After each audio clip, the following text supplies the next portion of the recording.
ఓం భగనేత్రభిదే నమః అంటే 12 మంది సూర్యులలో భగుడు ఒకడు. ఆ భగుని కన్నులను తీసేసిన వాడు శివుడు. ఓం అవ్యక్తాయ నమః అంటే ఎవరికీ తెలియబడనివాడు.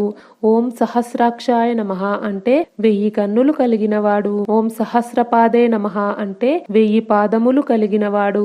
ఓం అపవర్గప్రదాయ నమః అంటే మోక్షమును ఇచ్చేవాడు. ఓం అనంతాయ నమః అంటే అంతం అనేదే లేనివాడు. ఓం తారకాయ నమః అంటే సంసార సాగరాన్ని తరింపచేయువాడు. ఓం పరమేశ్వరాయ నమః అంటే లౌకిక జగత్తుకు అతీతమైన పుట్టుకలు లేని శాశ్వతమైన పరమపదానికి ప్రభువు.